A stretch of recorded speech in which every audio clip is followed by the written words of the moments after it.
Hello ನಮಸ್ತೆ. Sunday special Sunday afternoon recipe. ಇಲ್ಲಿ ನಾನು ಸಿಂಪಲ್ಲಾಗಿ ಒಂದು ಗೀ ರೈಸ್ ಮಾಡ್ಕೊಳ್ತಾ ಇದ್ದೀನಿ. ಇದು ತುಂಬಾ ಟೇಸ್ಟಾಗಿ ಬಂದಿದೆ ಈ ಗೀ ರೈಸು. ಈ ರೀತಿ ಸುಲಭವಾಗಿ ಕಮ್ಮಿ ಇಂಗ್ರೀಡಿಯೆಂಟ್ಸಲ್ಲಿ ಮಾಡ್ಕೊಳ್ಬೋದು. ಇದಕ್ಕೊಂದು 3 ಈರುಳ್ಳಿ ತಗೊಳ್ತೀನಿ, ಸಣ್ಣದಾಗಿ ಹೆಚ್ಕೊಳ್ತೀನಿ. ಖಾರಕ್ಕೆ ಹಸಿಮೆಣಸಿನ್ಕಾಯಿನೇ ಖಾರ. ಇದಕ್ಕೆ ಅಕ್ಕಿ ನೆನೆ ಹಾಕಿ ಇಟ್ಕೊಳ್ತೀನಿ. ಮೊದಲೇ ಇದಕ್ಕೆ ಒಂದು ಶಾಹಿ ಜೀರಾ ಹಾಕ್ಕೊಳ್ತೀನಿ, ಸ್ವಲ್ಪ ಕೊತ್ತಂಬರಿ ಮತ್ತು ಪುದೀನ ಸೊಪ್ಪು ಹಾಕ್ಕೊಳ್ತೀನಿ. ಇದು ಹಾಕಿ ನೆನೆಯಕ್ಕೆ ಬಿಡ್ತೀನಿ. ಇದಕ್ಕೆ ನೆಂಚ್ಕೊಳ್ಳೋಕ್ಕೆ ಒಂದು ಚಿಕನ್ ಗ್ರೀನ್ ಮಸಾಲ ಗ್ರೇವಿ ಮಾಡ್ಕೊಳ್ತೀನಿ. ಇದೂ ತುಂಬ ಚೆನ್ನಾಗಿದೆ. ಇದೊಂಥರ ಡಿಫ್ರೆಂಟಾಗಿ ಮಾಡ್ಕೊಳ್ತಾ ಇದ್ದೀನಿ. ಯಾವಾಗಲೂ ಒಂದೇ ಥರ ಏನು ಮಾಡ್ಕೊಳ್ಳೋದು ಅಂಥೇಳಿ ಗ್ರೀನ್ ಮಸಾಲೆ ಅದನ್ನು ಎರಡು ಗ್ರೀನಾಗಿ ಬರುತ್ತೆ. ಇಲ್ಲಿ ಸಂಡೇ ಸ್ಪೆಷಲ್ ಇವತ್ತು ರೆಡಿ ಮಾಡ್ಕೊತಾ ಇದ್ದೀನಿ. ಇಲ್ಲಿ ಅಕ್ಕಿನ ತೊಳೆದಿಟ್ಟು ಕೊತ್ತಂಬರಿ ಪುದೀನ ಸ್ವಲ್ಪ ಜೀರಿಗೆ ಹಾಕಿ ಸ್ವಲ್ಪ ನೆನೆಯಕ್ಕೆ ಬಿಡ್ತೀನಿ. ಮಾಮೂಲಿ ಡೈಲಿ ಯೂಸ್ ಮಾಡೋ ಅಕ್ಕಿನೇ ನಾನು ಯೂಸ್ ಮಾಡ್ಕೊಳ್ತಾ ಇದ್ದೀನಿ. ಇಲ್ಲಿ ಇದಕ್ಕೊಂದು ಸ್ವಲ್ಪ ಎಣ್ಣೆ ಹಾಕ್ಕೊಳ್ತೀನಿ. ತುಪ್ಪನೂ ಹಾಕ್ಕೊಳ್ಬೋದು. ನಾನಿಲ್ಲಿ ಬೇರೆ ರಿಫೈನ್ಡ್ ಆಯಿಲ್ ಹಾಕ್ಕೊಳ್ತಾ ಇದ್ದೀನಿ. ಇದಕ್ಕೊಂದು ಚಕ್ಕೆ, ಲವಂಗ, 2 ಏಲಕ್ಕಿ, ಮರಾಠಿ ಮೊಗ್ಗು, ಚಕ್ರ ಮೊಗ್ಗು ಎಲ್ಲ ಹಾಕ್ಕೊಳ್ತೀನಿ. ಇಲ್ಲಿ ಒಂದು ಬೇ ಲೀಫ್ ಅಲ್ಲ, ಇದು ಬಿರಿಯಾನಿ ಎಲೆ ಲೀಫು. ಇದರಲ್ಲಿ ಮಾಡಿದ್ರೆ ತುಂಬ ಸ್ಮೆಲ್ ತುಂಬ ಚೆನ್ನಾಗಿರುತ್ತೆ. ಇದಕ್ಕೆ ಒಂದು 4 ಹಸಿಮೆಣಸಿನ್ಕಾಯಿ ಹಾಕ್ಕೊಳ್ತಾ ಇದ್ದೀನಿ ಖಾರಕ್ಕೆ. ಇದೇ ಖಾರಕ್ಕೆ ಇಷ್ಟೇ ಹಸಿಮೆಣಸಿನ್ಕಾಯಿ ಮಸಾಲೆ. ಒಂದು 3 ಈರುಳ್ಳಿ ಹೆಚ್ಚಿಟ್ಕೊಂಡಿರೋದು ಹಾಕ್ಕೊಳ್ತಾ ಇದ್ದೀನಿ. ಇದು ಚೆನ್ನಾಗಿ ಸ್ವಲ್ಪ ಕೆಂಪಗಾದ ಮೇಲೆ ಶುಂಠಿ ಬೆಳ್ಳುಳ್ಳಿ ಪೇಸ್ಟ್ ಹಾಕ್ಕೊಳ್ತೀನಿ. ಶುಂಠಿ ಬೆಳ್ಳುಳ್ಳಿ ಪೇಸ್ಟ್ ಹಾಕಿದ್ಮೇಲೆ ಒಂದು 2 ಸ್ಪೂನಷ್ಟು ಧನಿಯಾ ಪೌಡ್ರ್ ಹಾಕ್ಕೊಳ್ತೀನಿ. ಇಷ್ಟೇ ಮಸಾಲೆ ಇದಕ್ಕೆ. ಮತ್ತು ಕೊತ್ತಂಬರಿ ಪುದೀನ ಮಾಮೂಲಿ ಹಾಕ್ಕೊಳ್ತೀನಿ. ಇಷ್ಟೇ ಮಸಾಲೆ ಇದು ಸ್ವಲ್ಪ ಚೆನ್ನಾಗಿ ಕೆಂಪಗಾದ್ಮೇಲೆ ಇದಕ್ಕೆ ನಾನು ಒಂದು ನಿಂಬೆಹಣ್ಣು ಹಿಂಡು ಹಾಕ್ಕೊಳ್ತೀನಿ. ನೀರು ಹಾಕ್ಕೊಳ್ತೀನಿ. ನೀರು ಹಾಕಿ ಚೆನ್ನಾಗಿ ಕುದ್ದ ಮೇಲೆ ಒಂದು ಅರ್ಧ ನಿಂಬೆಹಣ್ಣು ಹಾಕಿದ್ರೆ ಸಾಕು. ಇದಕ್ಕೆ ಮೊಸರು ಕೂಡ ಹಾಕ್ಕೋಬೋದು. ಇಲ್ಲಿ ನಾನು ಮೊಸರು ಹಾಕ್ಕೊಳ್ತಾ ಇಲ್ಲ. ಇಷ್ಟೇ ಮಸಾಲೆ ಇದಕ್ಕೆ. ಇದು ಸಿಂಪಲ್ ಮಸಾಲೆ, ಟೇಸ್ಟ್ ಮಾತ್ರ ತುಂಬ ಚೆನ್ನಾಗಿ ಬರುತ್ತೆ. ಈಗ ನೀರು ಹಾಕ್ಕೊಳ್ತೀನಿ. ಅಕ್ಕಿ ನೆನೆಸ್ಕೊಟ್ಟಿರೋ ನೀರು ಹಾಕ್ಕೊಳ್ತೀನಿ. ಚೆನ್ನಾಗಿ ಇದು ಉಪ್ಪು ಹಾಕ್ಕೊಂಡು ಚೆನ್ನಾಗಿ ಕುದ್ದ ಮೇಲೆ ಅಕ್ಕಿನ ಹಾಕ್ಕೊಳ್ಳೋದು ಅಷ್ಟೇ. ಇದು ಗೀ ರೈಸ್ ಇದು ತುಂಬ ಟೇಸ್ಟಾಗಿ ಬರುತ್ತೆ. ಇದಕ್ಕೆ ಮಟನ್ ಸಾರೂ ಚೆನ್ನಾಗಿ ಬರುತ್ತೆ. ಯಾವುದಾದ್ರೂ ಗ್ರೇವಿನೂ ತುಂಬ ಚೆನ್ನಾಗಿ ಬರುತ್ತೆ. ಈ ರೀತಿ ಮಾಡಿದ್ರೆ ಸ್ವಲ್ಪ ಡಿಫ್ರೆಂಟ್ ಆಗಿದೆ ಇದು ರೈಸು. ಇದು ಮೊದಲೇ ಮುಂಚೆನೇ ಒಂದು ವೀಡಿಯೋದಲ್ಲಿ ನಾನು ತೋರಿಸಿದ್ದೀನಿ. ಆದರೂ ಇದನ್ನು ಸೆಕೆಂಡ್ ಟೈಮ್ ತೋರಿಸ್ಕೊಡ್ತಾ ಇದ್ದೀನಿ. ಇದು ಹಾಗೆ ಕುದಿ ಬಂದಮೇಲೆ ಅಕ್ಕಿ ಹಾಕಿ ಸ್ಲೋ ಫ್ಲೇಮಲ್ಲಿ ನಾವು ಇದನ್ನು ತೆಗೆದ್ರೆ ಚೆನ್ನಾಗಿ ಬರುತ್ತೆ. ಇದಾದಮೇಲೆ ನಾನಿಲ್ಲಿ ಗ್ರೇವಿ ಮಾಡ್ಕೊಳ್ತೀನಿ. ಚಿಕನ್ ಗ್ರೇವಿ, ಅದು ಗ್ರೀನ್ ಮಸಾಲೆನೇ.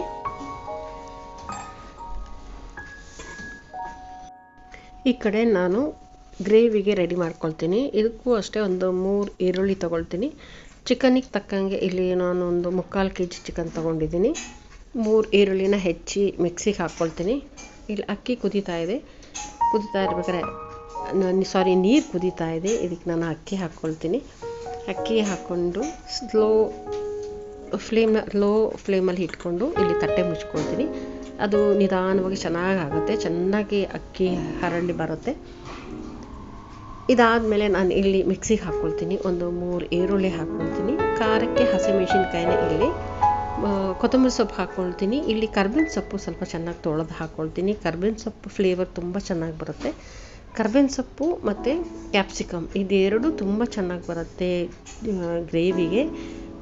ಇಲ್ಲಿ ನಾನು ಕ್ಯಾಪ್ಸಿಕಮ್ ಇರಲಿಲ್ಲ, ಕರ್ಬೇವಿನ ಸೊಪ್ಪು ಮಾತ್ರ ಹಾಕ್ಕೊಳ್ತೀನಿ. ಇದಕ್ಕೊಂದು ಮೆಣಸು ಹಾಕ್ಕೊಳ್ತೀನಿ. ಶುಂಠಿ ಬೆಳ್ಳುಳ್ಳಿ ಪೇಸ್ಟ್ ಹಾಕ್ಕೊಳ್ತೀನಿ. ಇಲ್ಲಿ ನಾನು ಪನ್ನೀರ್ ಹಾಕ್ಕೊಳ್ತೀನಿ. ನಾನು ಇಲ್ಲಿ ಮಿಕ್ಸಿಗೆ ಹಾಕ್ಕೊಳ್ತೀನಿ. ನಾನು ಇಲ್ಲಿ ಪನ್ನೀರ್ ಹಾಕ್ಕೊಂಡು ಮೊಸರು ಹಾಕ್ಕೋಬೋದು. ನಾನಿಲ್ಲಿ ಪನ್ನೀರ್ ಹಾಕ್ಕೊಳ್ತಾ ಇದ್ದೀನಿ. ಪನ್ನೀರ್ ಹಾಕ್ಕೊಂಡು ಮಿಕ್ಸಿ ಹೊಡ್ಕೊಳ್ತೀನಿ. ಚೆನ್ನಾಗಿ ಫೈನ್ ಪೇಸ್ಟ್ ಮಾಡ್ಕೊಳ್ತೀನಿ. ಇಲ್ಲಿ ನಾನು ಕಬಾಬ್ ಮಾಡಿರೋ ಎಣ್ಣೆನೇ ನಾನು ಯೂಸ್ ಮಾಡ್ಕೊಳ್ತೀನಿ. ಕಬಾಬ್ ಮಾಡಿರೋ ಎಣ್ಣೆ ಇನ್ನೂ ಟೇಸ್ಟಾಗಿ ಬರುತ್ತೆ. ಇಲ್ಲಿ ಗ್ರೇವಿ ಎಲ್ಲ ಮಾಡಿಕೊಂಡ್ರೆ ಅದೇ ಎಣ್ಣೆನ ಯೂಸ್ ಮಾಡ್ಕೊಳ್ತೀನಿ. ಇಲ್ಲಿ ಮೆಣಸು ಹಾಕ್ಕೊಳ್ತಿದ್ದೀನಿ. ಹಾಕ್ಕೊಂಡು ಮಿಕ್ಸಿ ಫೈನ್ ಪೇಸ್ಟ್ ಆದಮೇಲೆ ಇಲ್ಲಿ ಒಗ್ಗರಣೆಗೆ ನಾನು ರುಬ್ಬಿರೋ ಮಸಾಲೆ ಎಲ್ಲ ಹಾಕ್ಕೊಳ್ತೀನಿ. ನಾನು ಇದು ಹಾಕ್ಕೊಂಡು ಚೆನ್ನಾಗಿ ಸ್ವಲ್ಪ ತಿರುಗಿಸ್ಕೊಂಡು ಇದಕ್ಕೆ ಗರಂ ಮಸಾಲೆ ಪೌಡ್ರ್ ಹಾಕ್ಕೊಳ್ತೀನಿ. ಮನೆಯಲ್ಲೇ ಮಾಡಿರೋ ಗರಂ ಮಸಾಲೆ ಪೌಡ್ರು, ಅರಿಶಿನ ಪೌಡ್ರು ಮತ್ತು ಧನಿಯಾ ಪೌಡ್ರು ಒಂದು 2 ಟೇಬಲ್ ಸ್ಪೂನ್ ಹಾಕ್ಕೊಂಡು ಚೆನ್ನಾಗಿ ತಿರುಗಿಸ್ಕೊಂಡು ಒಂದ್ಸಲಿ ಕುದಿ ಬಂದಮೇಲೆ ಅದಕ್ಕೆ ನಾನು ಅವರೆಕಾಳು ಹಿದಕಿದ ಅವರೆಕಾಳು ಮತ್ತು ಒಂದು ಆಲೂಗಡ್ಡೆನ ಹೆಚ್ಚಿ ಅದನ್ನು ಒಂದು ಅರ್ಧ ಬೇಯಿಸಿ ಇಟ್ಕೊಂಡಿರ್ತೀನಿ. ಅದನ್ನು ಹಾಕ್ಕೊಳ್ತೀನಿ. ಹಾಕಿ ಚೆನ್ನಾಗಿ ತಿರುಗಿಸಿ ಮತ್ತು ಚಿಕನ್ನ ಚೆನ್ನಾಗಿ ತೊಳೆದು ಹಾಕ್ಕೊಳ್ತೀನಿ. ಇದೆಲ್ಲ ಹಾಕ್ಕೊಂಡು ಉಪ್ಪು ಹಾಕ್ಕೊಂಡು ಚೆನ್ನಾಗಿ ತಿರುಗಿಸಿ ಚೆನ್ನಾಗಿ ಬಾಯ್ಲ್ ಆದಮೇಲೆ ಮುಗೀತು. ಇಷ್ಟೇ. ಲಾಸ್ಟಿಗೆ ಒಂಚೂರು ಕಸೂರಿ ಮೇಥಿ ಹಾಕ್ಕೊಳ್ತೀನಿ. ಇದನ್ನು ಹಾಕ್ಕೊಂಡ್ರೆ ಲಾಸ್ಟ್ ಫ್ಲೇವರ್ ತುಂಬ ಚೆನ್ನಾಗಿ ಬರುತ್ತೆ. ಇವಾಗ ನೋಡಿ ಒಂದ್ಸಲಿ ಕುದಿ ಬಂದಮೇಲೆ ಮಿಕ್ಕಿದ್ದನ್ನೆಲ್ಲ ಹಾಕ್ಕೊಳ್ತಾ ಇದ್ದೀನಿ. ನಾನಿಲ್ಲಿ ಅವರೆಕಾಳು ಆಲೂಗಡ್ಡೆನ ಹಾಕ್ಕೊಳ್ತೀನಿ. ಸಣ್ಣ ಹೆಚ್ಚಿರು ಸ್ವಲ್ಪ ಬಾಯ್ಲ್ ಮಾಡ್ಕೊಂಡಿದ್ದೀನಿ. ಒಂದೊಂದ್ಸಲಿ ಆಲೂಗಡ್ಡೆ ಬೇಯೋದಿಲ್ಲ, ಕಾಳು ಬೇಯೋದಿಲ್ಲ, ಹಾಗಾಗಿ ಅರ್ಧ ಮುಕ್ಕಾಲು ಭಾಗ ಬೇಯಿಸ್ಕೊಂಡಿದ್ದೀನಿ. ಲಾಸ್ಟ್ ಫೈನಲ್ ಸ್ಟೇಜಲ್ಲಿ ಇಲ್ಲಿ ಹಾಕ್ಕೊಳ್ತೀನಿ.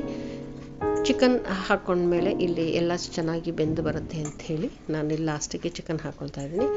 ಹಾಕ್ಕೊಂಡು ಚೆನ್ನಾಗಿ ಒಂದು ಸ್ವಲ್ಪ ಕುದಿ ಎಲ್ಲ ಬಂದಮೇಲೆ ಇದು ರೆಡಿ ಆಯಿತು. ಇಷ್ಟೇ ಇದು ಇವತ್ತಿಂದು ಚಿಕನ್ ಗ್ರೇವಿ. ಟೇಸ್ಟ್ ಮಾತ್ರ ತುಂಬ ಚೆನ್ನಾಗಿ ಬಂದಿದೆ. ಪನ್ನೀರ್ ಹಾಕಿದ್ದೀನಲ್ಲ, ಹಾಗಾಗಿ ಸ್ವಲ್ಪ ಗ್ರೇವಿ ಚೆನ್ನಾಗಿ ಬಂದಿದೆ. ಕರ್ಬೇವಿನ ಸೊಪ್ಪು ಹಾಕಿರೋದ್ರಿಂದನೂ ಚೆನ್ನಾಗಿ ಟೇಸ್ಟ್ ಆಗಿದೆ. ಸ್ಮೆಲ್ ತುಂಬ ಚೆನ್ನಾಗಿದೆ. ಡಿಫ್ರೆಂಟ್ ಆಗಿದೆ ಈ ಸಲ ಮಾಡಿರೋ ಚಿಕನ್ ಗ್ರೇವಿ. ಇವತ್ತಿನ recipe ghee rice, chicken gravy, ಸೌತೆಕಾಯಿ ಸ್ವಲ್ಪ ಹೆಚ್ಚು ಇಟ್ಕೊಂಡಿದ್ದೀನಿ, ಮತ್ತೊಂದು ಚಿಕನ್ ಕಬಾಬ್ ಮಾಡ್ಕೊಂಡಿದ್ದೀನಿ. ಇಷ್ಟೇ ಇವತ್ತಿಂದು ನಮ್ಮ ಸಂಡೇ ಸ್ಪೆಷಲು. ಹೇಗಿದೆ ಅಂತ ಕಮೆಂಟ್ ಮಾಡಿ ಹೇಳಿ. ನಿಮಗಿಷ್ಟ ಆದರೆ ಲೈಕ್ ಮಾಡಿ, ಶೇರ್ ಮಾಡಿ, ಕಮೆಂಟ್ ಮಾಡಿ, ಸಬ್ಸ್ಕ್ರೈಬ್ ಮಾಡೋದನ್ನ ಮರಿಬೇಡಿ. Thanks for watching.